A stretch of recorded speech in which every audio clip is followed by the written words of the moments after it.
Today is March 4th, 2021. Fun fact, March 4th used to be the inauguration date for the new president, but with the 20th Amendment, the inauguration date got changed from March 4th to January 20th. So if the 20th Amendment was never passed, then today would have been Joe Biden's inauguration day. I just thought that was a pretty interesting fact, the fact that today would have been inauguration day were it not for the 20th Amendment, but because the 20th Amendment moved Inauguration Day to January 20th, Joe Biden has already been president for almost 2 months at this point, over a month at this point. Now, it is really not known at this point whether or not Joe Biden's going to run for president again in 2024, whether or not he's going to run for a second term as president of the United States. Now, whether or not he runs for president 3 years from now, I guess it's 3 years now, whether or not he runs for president then will pretty substantially affect the way that the 2024 election plays out. The 2024 presidential elections mainly, but even the congressional elections like the House elections and the Senate elections, those could also definitely be affected by the presidential election. One reason for that is because sometimes what happens is that if someone likes a certain presidential candidate, that person sometimes also votes for their House member and their Senate member based on the political party of their preferred presidential candidate. For example, in the 2020 election, some people who preferred Donald Trump to Joe Biden, they also voted for Republicans for their House elections, their Senate elections, and also their statewide elections, like governor, for example. Because Donald Trump was part of the Republican Party, they just voted for that political party for other positions as well. So that's why I think the presidential candidate, the presidential nominee for the Democrats in 2024 could also affect these other races besides just the presidential race. But obviously, whoever the nominee for the Democrats is in 2024 definitely can have an impact on the outcome of that election. And it's really not known whether or not Joe Biden's going to run for a second term in 3 years from now. And that's what I want to talk about in today's video. So, where did this, I guess at this point it's just a rumor, where did this rumor come from that Joe Biden is not going to run for president in 2024 and that he's only going to serve one term? Well, reports started being raised during the Democratic primaries. I think it was late 2019, if not late 2019, then early 2020. It was around this time frame, right around when the Democratic primaries were beginning, and even a bit before that, when the Democratic debates were still taking place. It was around then where there were some reports saying that Joe Biden might only serve one term, and after he serves for 4 years, he doesn't serve another term, meaning that his last day in office would be January 20th, 2025. That would mean he would serve one term, a 4 year long term. What reasons would there be for Joe Biden to serve only one term? Well, by far the most obvious reason why he would not want to serve a second term is because of the fact that by the end of his first term, he's already going to be 82 years old. Joe Biden was born in 1942, which means that by January 2025, he's already going to be 82 years old, which is older than any other president has ever been. No president has ever been in office past the age of 80. Joe Biden already, just in the first couple of months of his presidency, he's already the oldest president to ever have served as president. Previously, the oldest was Ronald Reagan, who finished his term off at the age of 77. He finished being president right before his 78th birthday, but Joe Biden started his term as a 78-year-old. So already on the first day as president, Joe Biden broke the record as the oldest president to ever serve. He's also obviously the oldest president to be inaugurated by 8 years before Biden. Trump held that record when he got inaugurated at the age of 70. So this is unprecedented territory because no other president has ever been this old. No other president has ever served past the age of 80. And now we have Joe Biden, who at the end of his first term will be 82 years old. And that's the main reason why a lot of people are thinking that he might not run for a second term in 2024. It's nothing against Joe Biden, it's just that nobody at that age will have an easy time, or very few people at that age will have an easy time dealing with a job as stressful as the presidency. Jimmy Carter even said himself once that if he had served as president at the age of 80, he would not have been able to handle it because of all the stress that goes along with that job. He is currently 96 years old. He's going to turn 97 years old later this year. He was born in 1924, and he was president from 1977 to 1981. So this was decades ago at this point. He was in his 50s while he was president, and now he's 97, or he's about to be 97 years old. But he said himself that if he was president at age 80, he would not have been able to handle it. But now we have Joe Biden, who's already going to be 82 at the end of his first term.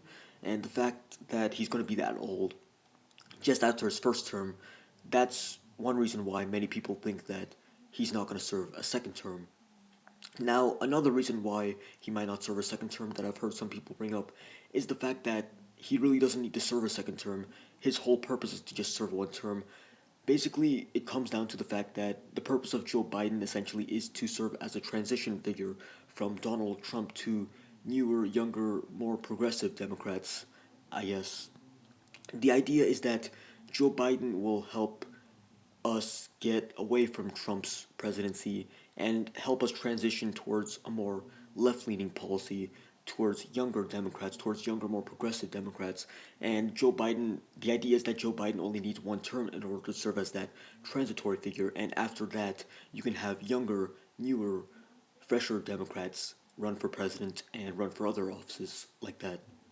So, those are the main reasons why people think that Joe Biden's only going to serve one term. Personally, I'm really not sure whether or not Joe Biden's going to run for a second term, but I'm honestly leaning towards the only one term. The main reason why I think that is because of his age, I would say. I don't really think that necessarily him being a transitory figure would mean that he would serve only one term. I think it mainly comes down to the fact that he's already going to be 82 years old at the end of his first term in 2024 and 2025. And what that would mean is that if he were to run for a second term and if he were to win the 2024 presidential election, if he served a second term, like a full 4 year term, again from 2025 through 2029, he would be 86 years old at the end of that second term, which is completely unprecedented in United States history. Even in most other countries, they haven't had any sort of executive office where the Holder was that old, 86 years old. That's probably happened multiple times in the past. I don't know for sure, but generally that's not a common occurrence. Someone at that age holding that level of power. But that would be what would happen if Joe Biden would serve two terms. He would finish off his presidency at age 86, which I think to a lot of people is just too old of an age for people to be comfortable with. Already 82 years old is really pushing it when the oldest president previously was 77 years old when he left office, but we already have a president who's starting at 78, so already finishing his first term off at 82, pushing to 86 years old would really not sit well with many people, and that's the main reason why I think that Joe Biden is only going to serve one term. This also raises the question of who's going to be the 2024 Democratic nominee for the presidential election if it's not Joe Biden. Well, I would say that Kamala Harris would definitely be the most likely option. She is the vice president, so she's essentially like the default option for the 2024 presidential election if Biden ends up not running. Kind of like how Biden was sort of like the default option in 2020 because he was already the vice president for Obama for 8 years. Don't get me wrong, the 2020 Democratic primaries were still pretty competitive, at least for a while. I even made an entire video talking about the 2020 Democratic primaries a couple days ago because of how competitive it was. But the thing that gave Joe Biden an advantage over everyone else was his name recognition. Everyone already knew who he was. He had already served for 8 years as vice president. For many people, it was easy to visualize Joe Biden as the president when he had already been vice president for 8 years. And I think they're going to see a similar dynamic play out for Kamala Harris if the 2024 Democratic primaries doesn't include Joe Biden. You're going to see Kamala Harris likely be the nominee in that instance, but other candidates that run in 2024, if Joe Biden doesn't run, potentially include Andrew Yang or Pete Buttigieg. I mean, now Andrew Yang's running for mayor of NYC, so I don't think a 2024 Yang run's quite as likely at this point because if he wins his mayoral election in New York, then probably won't want to run for president just 3 years later. But there's also Beto O'Rourke potentially, but I don't think he's going to run for president. If anything, he's going to run for governor of Texas in 2022. I've heard many people speculate. What other candidates were there that could potentially run? I don't remember off the top of my head. Pete Buttigieg was the one that came to mind pretty quickly. Bernie Sanders, I think, is too old to run in 2024. Same with Elizabeth Warren, although maybe she could still run. She's going to be 75, I believe, in 2024, so I guess she could still run then, considering that Joe Biden's 78 now. Besides that, I really don't know exactly who else might run. Maybe Cory Booker, he's still pretty young, he still has many years left in him. I really don't know off the top of my head, but Pete Buttigieg and Kamala Harris are the first names that come to mind, if you ask me. The other thing that Democrats might take into consideration is whether it's more advantageous to run Joe Biden again in 2024 or whether they should run a different Democrat, perhaps a younger Democrat, a further left leaning Democrat, when considering the fact that this candidate has to beat the Republican nominee in 3 years from now. The way I see it, there's two sides to this. The first thing is that incumbent presidents generally win their re-elections. For example, Bill Clinton was able to easily win a second term. George Bush won a second term. Obama also easily won a second term. Donald Trump was the exception to this rule because he only won one term. He lost his. Donald Trump was unable to get reelected when he was already the incumbent president. Generally, this doesn't happen. Generally, incumbent presidents easily win a second term. Bill Clinton easily won in 1996. George W. Bush, although it wasn't an easy win, he won by a bigger margin in 2004 than in 2000. And Obama easily won in 2012, although he won by a smaller margin in 2012 than 2008. Mitt Romney did a bit better than John McCain. But before Trump, the last president to lose the re-election was George H.W. Bush back in 1992. So Donald Trump was an exception to the rule that incumbent presidents generally win re-election. But the reason why this was the case was because of the fact that 2020 was a very chaotic year. I've made many videos talking about all the things that happened last year in 2020. I guess they continued into this year for the most part, like COVID, for example. But there were also the protests in the summer, the Black Lives Matter protests, the George Floyd protests.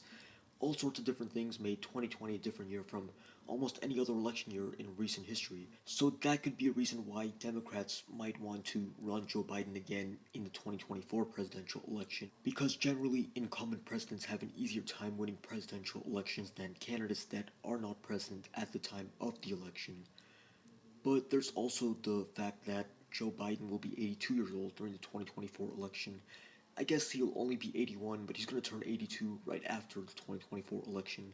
And people might not feel comfortable voting for someone for president who's already above the age of 80, and that might be a reason why Democrats might want to nominate someone else for the 2024 presidential election. Some may also argue that by the end of his first term, Joe Biden will already have served his purpose to be as a transitory figure, like I said earlier in this video. So there's two sides to the coin. There, on the one hand, he is the incumbent, but on the other hand, he might be too old, and the Democrats might want to run someone younger and further left leaning potentially. I really don't know exactly how this election is going to play through. We just finished the last presidential election. This presidential election is still over 3 years away. It's going to be at least 2 more years until candidates even start running in the primaries in 2024. We know for a fact that Republican candidates will be running in the 2024 Republican primaries, but I don't know yet whether or not Democratic candidates are going to run in the 2024 Democratic primaries because it's still not known whether or not Joe Biden is going to run for a second term.